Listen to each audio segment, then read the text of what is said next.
இன்று மகாலட்சுமி ஜெயந்தி. செல்வம் பெருகும் வழிபாடு. மகாலட்சுமி தேவி அவதரித்த தினமான லட்சுமி ஜெயந்தி தினத்தில் இந்த ஆண்டு இன்று வருகிறது. மாசி மாத கடை வெள்ளிக்கிழமை தினத்தில் மகாலட்சுமி ஜெயந்தி வருகிறது. செல்வத்திற்கு அதிபதியான லட்சுமி தேவி அவதரித்த தினத்தை மகாலட்சுமி ஜெயந்தியாக ஒவ்வொரு ஆண்டும் கொண்டாடுகிறோம். செல்வம் பெருகவும் வாழ்க்கையில் அனைத்து விதமான நலன்களையும் பெற்று மகிழ்ச்சியான வாழ்க்கை வாழ மகாலட்சுமி தேவியை வழிபட வேண்டிய மிக முக்கியமான வழிபாட்டு நாளாகும். இந்த நாளில் மனதார வழிபடுபவர்களுக்கு மகாலட்சுமி தேவியின் அருள் எப்போதும் கிடைக்கும் என்பது நம்பிக்கை. புராண கதைகளின்படி தேவர்களும் அசுரர்களும் மரணமில்லாத வாழ்வை தரும் அமிர்தத்தை பெறுவதற்காக திருப்பார்கடலை கடைந்த போது அதிலிருந்து தோன்றிய 14 விதமான பொக்கிஷங்கள் வெளிப்பட்டன. இவற்றில் 3ஆவதாக வெளிப்பட்டவர் மகாலட்சுமி தேவி என பாகவத புராணம் கூறுகிறது. அவளுடைய பிரகாசமான அழகு அனைத்து உலகங்களையும் ஒளிரச் செய்து தேவர்கள், அசுரர்கள், ரிஷிமுனிவர்கள் என அனைவரின் மனங்களையும் கவர்ந்தது. அப்படி மகாலட்சுமி தேவி திருப்பார்கடலில் இருந்து அவதரித்த தினம் மாசி மாத பௌர்ணமி தினமாகும். இதனால் இந்த பௌர்ணமி தினமே வசந்த பௌர்ணமி, மந்தன பௌர்ணமி என பல பெயர்களில் அழைப்பதுண்டு. இத்தகைய சிறப்புமிக்க லட்சுமி தேவியின் அவதாரம் இந்த ஆண்டு நாளை, அதாவது மார்ச் மாதம் 14ஆம் தேதி மங்களகரமான வெள்ளிக்கிழமையில் வருகிறது.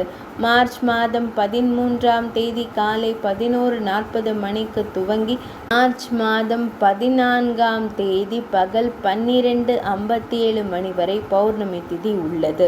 சூரிய உதய நேரத்தில் என்ன திதி உள்ளதோ அது அந்த நாளுக்கான திதி என்பதால் மார்ச் மாத 14ஆம் தேதியே பௌர்ணமி தினமாக கணக்கில் எடுத்துக்கொண்டு மகாலட்சுமி ஜெயந்தி கொண்டாடப்படுகிறது.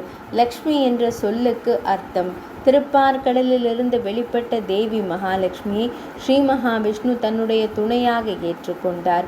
அவரை வைஜெயந்தி மாலையால் அலங்கரித்து தெய்வீக துணையாக ஸ்ரீ மகாவிஷ்ணுவுடன் இணைந்தாள் ஸ்ரீ மகாலட்சுமி. புனித நூல்கள் அனைத்தும் ஸ்ரீ மகாலட்சுமியை செல்வம், அதிர்ஷ்டம், மங்களம், அழகு ஆகியவற்றின் உருவமாக போற்றுகின்றன. லக்ஷ்யா என்ற சமஸ்கிருத சொல்லிலிருந்து தோன்றியதே லக்ஷ்மி என்ற சொல்லாகும். இதற்கு லட்சணம் என்றும் லட்சியம் என்றும் 2 விதமாக பொருள் கூறப்படுகிறது. வாழ்க்கையில் நல்லது மற்றும் மங்களகரமான அனைத்தையும் அளிக்கக்கூடியவள் என்பதை குறிக்கிறது ஸ்ரீ மகாலட்சுமியை வழிபடும் முறை. லக்ஷ்மி ஜெயந்தி அன்று அவரது சிலையை அழகாக அலங்கரித்து 4 திரிகள் கொண்ட விளக்கை ஏற்றி ஸ்ரீ மகாலட்சுமியை வழிபட வேண்டும். இது அறிவு, ஞானம், செழிப்பு ஆகியவற்றை குறிப்பதாகும். ஸ்ரீ மகாலட்சுமியின் படம் அல்லது சிலைக்கு முன்பாக வலம்புரி சங்கங்கள் வைத்து வழிபடுவது மிகவும் விசேஷமானதாகும். இது ஸ்ரீ மகாலட்சுமிக்கு மிகவும் பிரியமானது என்பதால் இல்லத்தில் எப்போதும் மகாலட்சுமியின் அருளை நிலைத்திருக்க செய்யும்.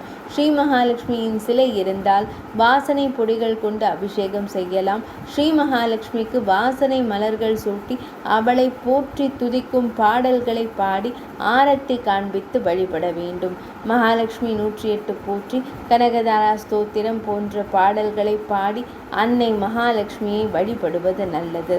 தேவி மகாலட்சுமியின் திருவருளை பெற மகாலட்சுமிக்கு விருப்பமான பால் பாயாசம் அல்லது ஏதாவது ஒரு இனிப்பு செய்து நைவேத்தியமாக படைத்து வழிபடலாம். இல்லத்தில் நறுமணம் பொங்கும் வகையில் தூப தீபங்கள் காட்டுவது, நெய் விளக்கு ஏற்றுவது ஆகியன ஸ்ரீ மகாலட்சுமிக்கு பிரியமான ஒன்றாகும். ஸ்ரீ மகாலட்சுமிக்கு படைத்த இனிப்புகளை மற்றவர்களுக்கும் பகிர்ந்து கொடுப்பதால் ஸ்ரீ மகாலட்சுமியின் மனம் மகிழும். இதனால் அவளின் ஆசிகள் நமக்கு எப்போதும் கிடைக்கும். ஸ்ரீ மகாலட்சுமியின் அருளால் செழிப்பான வாழ்க்கை அமையும். வாழ்க்கை முழுவதும் ஸ்ரீ மகாலட்சுமியின் அருள் குறையாமல் நிலைத்திருக்கும். பலவிதமான நன்மைகளை அள்ளி கொடுத்து செல்வ செழிப்பான வாழ்க்கை அருளும் என்பது நம்பிக்கை. மகாலட்சுமி ஜெயந்தி வழிபாட்டு தகவல்கள் நிறைவடைந்தன.